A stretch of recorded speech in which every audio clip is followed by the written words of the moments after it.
Boker Tov, les Koulam. Alors attends, il me faut les noms qui est marqué là-dedans. Voilà.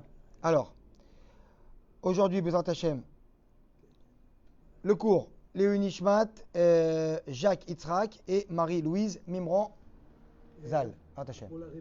Alors, Amavdil, pour Refouach Lema 2, Rav, Abraham, Eladad, Ben Jamla, Bezrat Hashem. Pour la Refouach Lema 2, Karine Ben Simcha, Bezrat Hashem. Pour la Refouach Lema de Edna Batrina, Refouach Lema de Shimon Ben Aïcha. Il y a un autre Refouach Lema pour quelqu'un?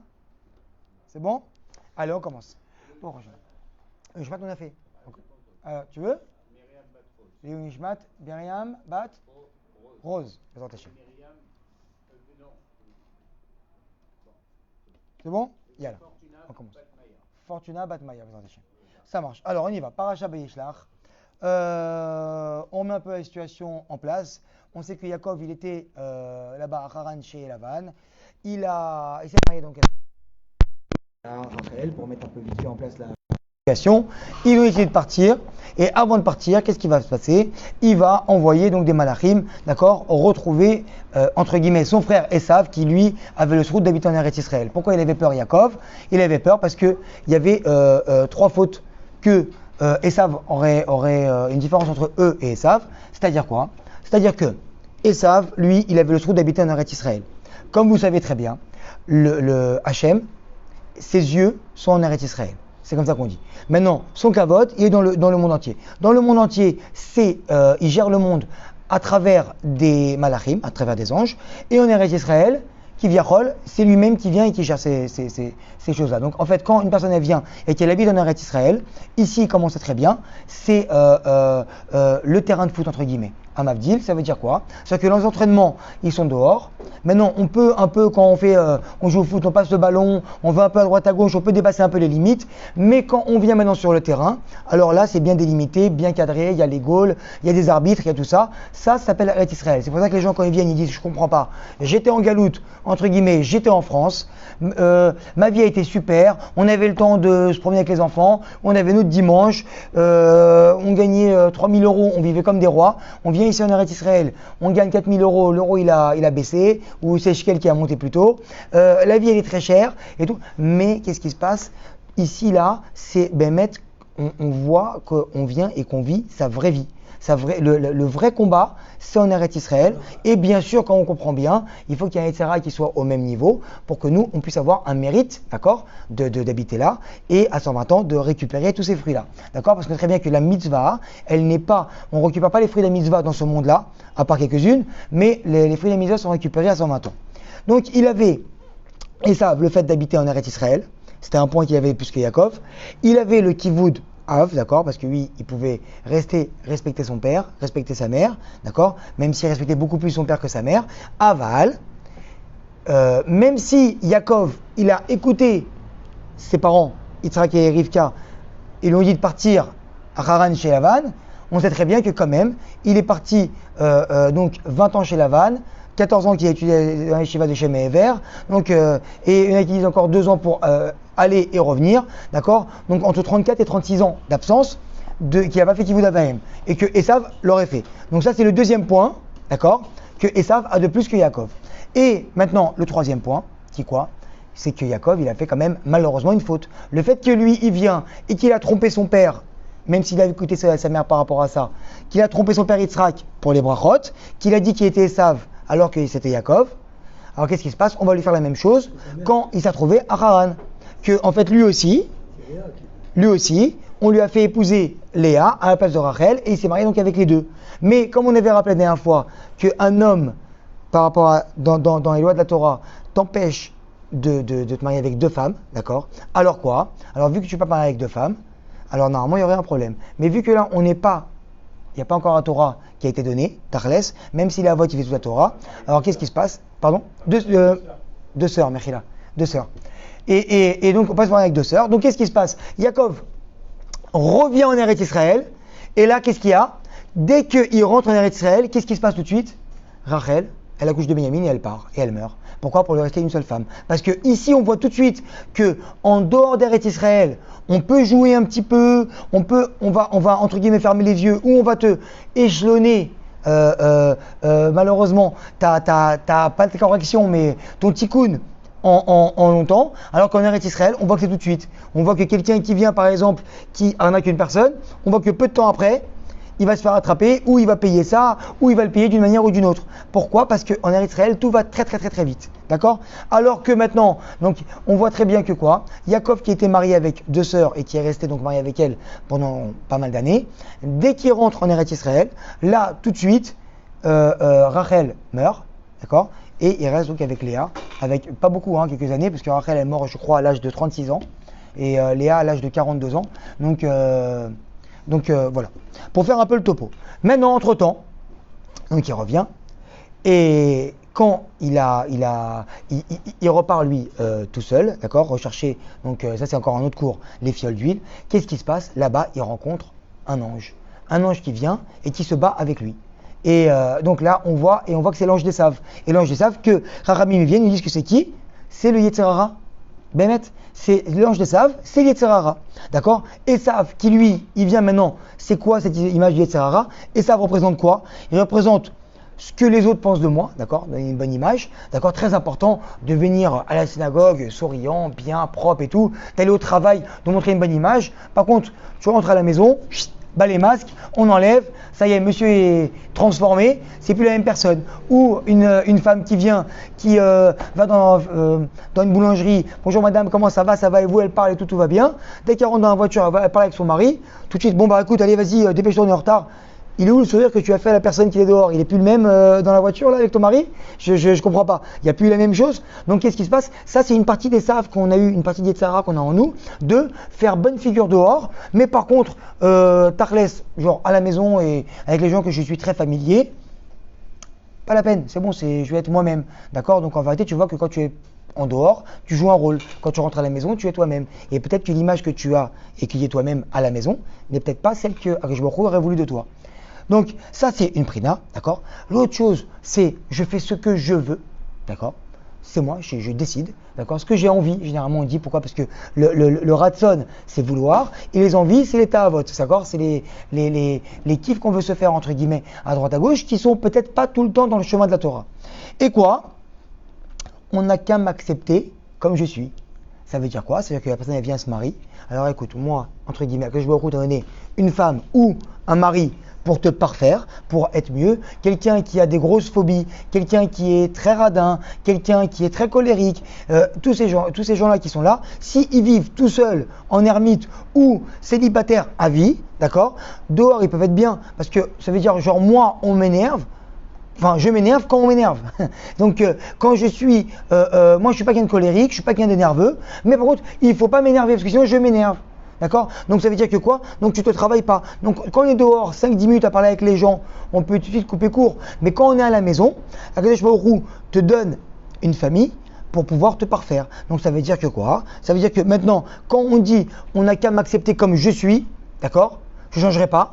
Et bien ça aussi c'est une prina du Yetzer Hara, une prina de Esav qui a mis en nous, ça veut dire laisse-moi tranquille. Non, quand on est à la maison, on sait très bien qu'on doit s'adapter aux autres. C'est comme l'eau, quand on a un seau d'eau, on rentre la main à l'intérieur, on voit très bien que l'eau, elle épouse les parois de la main.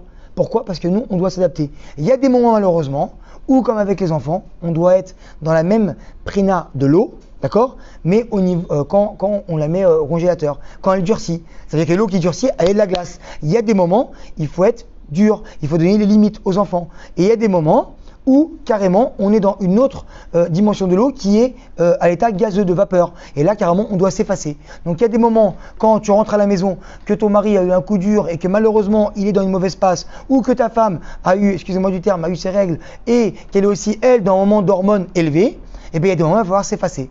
D'accord? Et ça, c'est l'intelligence de l'homme qui, liée à la Emouna, va pouvoir venir et grandir dans ce monde-là. Très bien. Donc cet ange-là, d'accord, qui vient et qui nous tente, d'accord, qu'est-ce qu'il fait lui? Il plante le décor. Ça veut dire qu'il nous donne une illusion, d'accord, de tout ce qui se passe. Et nous maintenant, il va nous pousser à faire les avérotes Et maintenant, nous, on est les acteurs à voir est-ce que nous, on va faire la vera, oui ou non. D'accord? Mais bon, il ne faut pas oublier que cet ange-là, Esav, comme on a dit, c'est Yetzer Hara, d'accord? Il met l'homme face à des épreuves afin que l'on puisse réussir à le dominer. C'est-à-dire, le Yetzer Hara, c'est un entraîneur qui vient en face de nous, nous entraîner. À chaque fois que nous, on monte de niveau, lui, il monte le niveau. D'accord? Et là, c'est quoi son but au Yetzer Hara? Est-ce que quand nous, on le bat, est-ce que lui, il est heureux ou pas?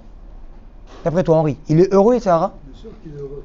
Bien sûr qu'il est heureux. Tu sais pourquoi il est heureux? Comme Amavdil, un entraîneur qui vient, qui entraîne la personne qui est en face de lui et qui le combat, si maintenant toi, tu arrives à battre ton prof, à battre ton entraîneur, mais un entraîneur qui est normal, mais il tape des mains, il dit waouh, kol hakavod. Et qu'est-ce qui se passe? On voit là ici dans les textes, tu quoi? Tout de suite, une fois que Yaakov il est venu et qu'il a battu les Yetzer Hara, qu'est-ce qui s'est passé? Les Yetzer Hara, le jour est arrivé et les Yetzer Hara a voulu partir. L'ange a voulu partir chez Yaakov. Yaakov il a retenu. Non, fais-moi une bracha. Comment tu t'appelles? Redonne-moi et tout. Qu'est-ce qui s'est passé? L'ange était maintenant apte à quoi? À faire un cantique à Hachem, à chanter une chanson, une louange pour Akadosh Baruch Hu. C'est-à-dire qu'il a accompli sa mission. Donc on voit très bien que la mission du Yetzer Hara, nous on la voit comme du mal qui est en face de nous, mais si on arrive à la combattre, alors qu'est-ce qui va se passer? On va réussir à battre ce Yetzer Hara là.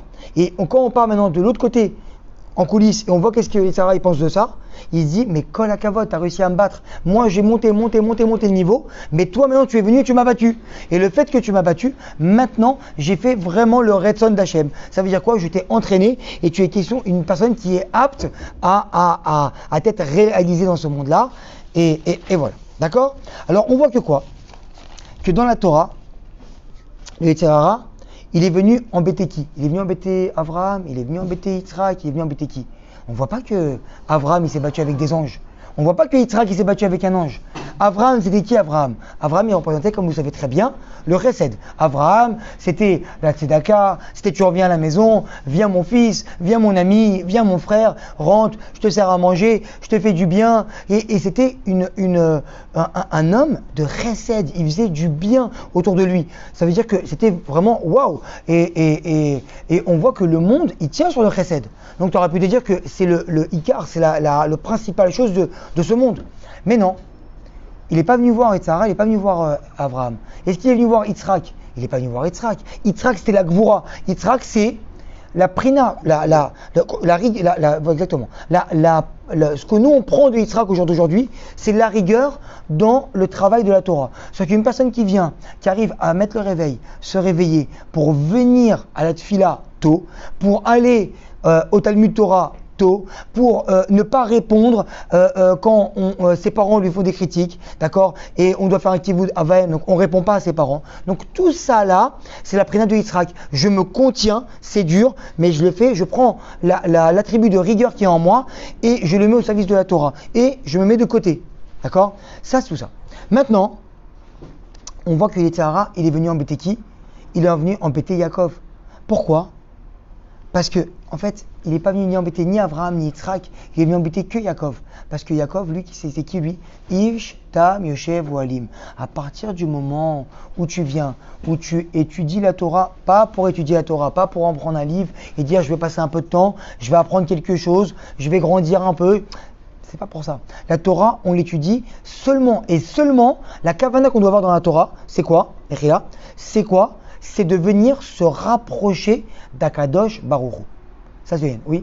Après, on voit aussi qu'il vient embêter Abraham. Quand Abraham va pour faire le corban de Yitzhak, il lui crée un fleuve au milieu, certaines qui se mélangent avec ça, il veut l'empêcher de passer, etc. Pas de problème. Il ne le laisse pas tranquille. Tu as raison. Maintenant, ça c'est quoi? C'est la chose que quand un homme, il a des mitzvot, parce que là maintenant, Abraham, il est assujetti à la mitzvah. Akadosh Baruch Hu lui a dit, va pour sacrifier ton fils. À partir de ce moment-là, tu as une mission à faire. À partir de ce moment-là, tu as une mission dans la Torah à faire, tu es obligé d'avoir un Yetzer Hara qui est en face de toi. Oui, mais quand je disais ça, c'est qu'il ne s'est pas battu avec aucun ange Abraham, Tachles, ni Yitzhak. Donc c'est-à-dire que là, il est carrément parti, parce que vu qu'Yaakov, il a dépassé, en fait, chez Lavan, vu qu'il s'est fait arnaquer, avoir pour ses femmes, tout ce qu'il aurait pu avoir de pire pour un homme, d'accord? On voit qu'il s'est jamais rebellé, comme Abraham et comme Yitzhak. Mais en fait, il a toujours surmonté les épreuves. Jusqu'à que là, en fait, le Tzara, il a dit, mais là, il va me tuer. Pourquoi il va le tuer? Parce que justement, ce que je suis en train de dire là, c'est que Yaakov Ish Tam Yoshev Walim, il a commencé à ouvrir un livre de Torah. Et on sait très bien qu'à partir où tu commences à étudier la Torah pour te rapprocher d'Akadosh Baruch Hu, donc tu vois comment Akadosh Baruch Hu est, et encore maintenant que tu veux venir et travailler tes midotes et changer, c'est pour ça qu'on ouvre le livre de Torah. C'est-à-dire que la Torah, elle a été donnée que pour qu'on puisse grandir. Elle n'était pas donnée pour qu'on l'étudie et simplement étudier. Donc à partir de ce moment-là, où Yaakov il vient et il étudie la Torah, qu'est-ce qu'il va faire? Il va directement éradiquer son Yetzer Hara. Et ça veut dire que quoi? C'est plus maintenant qu'il va faire comme Abraham ou comme Yitzhak, qu'il va se trouver devant une épreuve et qu'il va repousser son Yetzer Hara. Et Yetzer Hara, qu'est-ce qu'il va faire? À ce moment-là, il va attendre que quoi?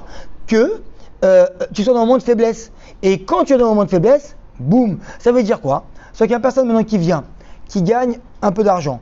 Allez, je vais faire la tzedaka. Il vient ici, il offre des montées à un peu à tout le monde, le Shabbat. Après, il donne une bonne trouma pour le Rav. Après, il vient tzedaka quand celui-là rentre. Donc tout va bien, waouh, tu es en train de grandir, tu as battu ton Yetzer Hara de radinerie et tu as grandi, tu as donné de la tzedaka. Très bien. Maintenant, 3, 4, 5 mois, le Yetzer Hara il dit, mais attends, viens, on va le faire passer par une mauvaise période. Est-ce que toi, tu vas réussir à être le même? C'est-à-dire qu'on t'a pas demandé de donner la même somme, mais au moins le même effort. Donc, à ce moment-là, peut-être que toi, tu es dans un moment qui est faible, là, tu vas tomber. Donc, Yetzirah, il a le temps. Sauf que maintenant, toi, tu viens, tu baisses les yeux dans la rue, tu regardes pas les femmes. Mais maintenant, quand il y aura un moment, pendant 3 mois, 4 mois, 6 mois, que soit il y aura un moment de faiblesse, ou soit que sa femme est enceinte et qu'il ne peut pas aller avec elle, ou une chose comme ça. Donc, Yetzirah, il va t'attendre au moment où tu es le plus faible. Et là, tu vas tomber.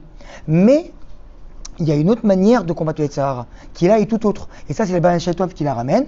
C'est quoi? De venir dompter son Yetzer Hara. C'est, pour qu'on comprenne bien, c'est quoi? C'est comme un chien qui passe, qui est méchant, et qui vient pour nous attaquer. À partir du moment où on le prend et qu'on le dompte, alors qu'est-ce qu'il y a? C'est pas que le chien, maintenant, on va l'attraper de côté, et que quand on n'aura plus de force, il va venir nous attaquer.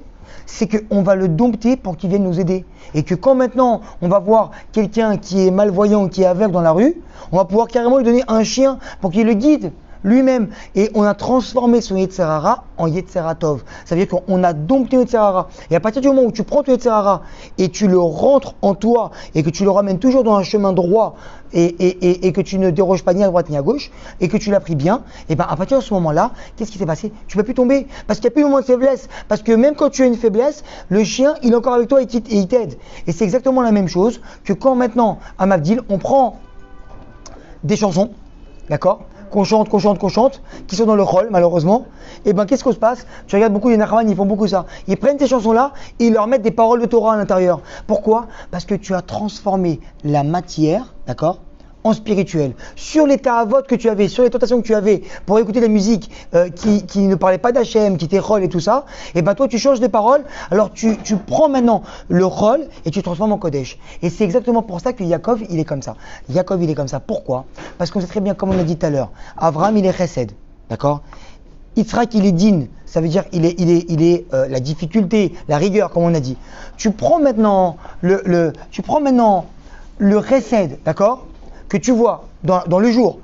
Et maintenant, tu prends maintenant la nuit, qui est le din, d'accord? Quand maintenant quelqu'un, il passe dans un moment de rigueur, il passe, entre guillemets, dans un moment qui est noir, qui est dur, d'accord? Alors, qu'est-ce qui se passe? À partir de ce moment-là, tu peux, quand tu es dans la prière de Yaakov, d'accord, de Israël, qu'est-ce que tu peux faire? Tu peux dire, voilà, Yaakov, lui, c'est Tiferet. C'est le mélange de chesed et de din, qui a mélangé les deux. Ça veut dire quoi? Quand je suis dans le noir total, et que quand maintenant, on voit que l'euro il a baissé et que ma retraite elle est basse, et comment je vais faire? Alors je peux à partir de ce moment-là de prendre ce din là, d'accord, cette rigueur, et prier à Kadosh Baruch Hu pour qu'il prenne du chesed et qu'il rentre à l'intérieur. Et on fait maintenant une bulle à part et on voit qu'on reçoit une aide de telle personne,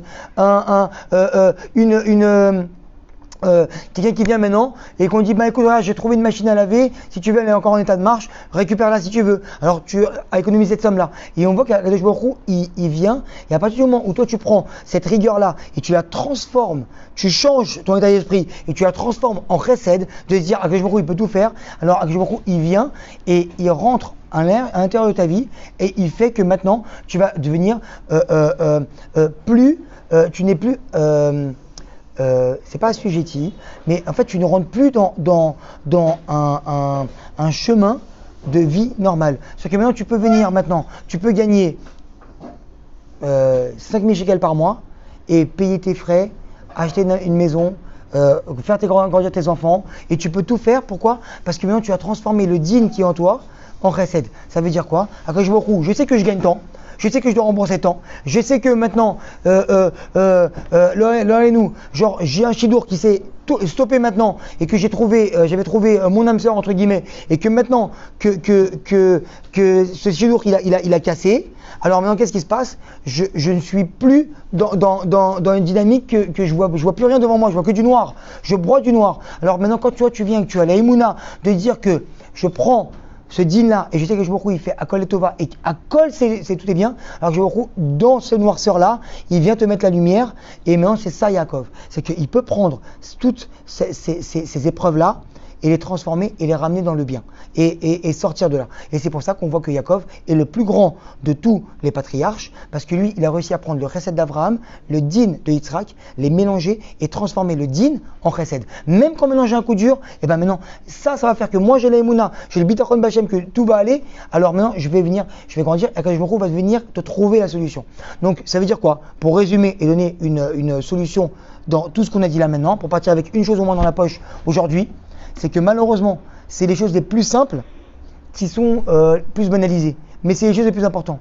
C'est que quand maintenant on a une chose qui nous arrive dans la journée, qui nous arrive dans la vie, et que nous on se dit on n'avait pas prévu ça comme ça, que ça c'est pas bon pour moi, ça c'est pas les tova pour moi, alors de prendre maintenant ce din là, la chose qui nous est arrivée, et dire mais je sais que la finalité, elle est bien.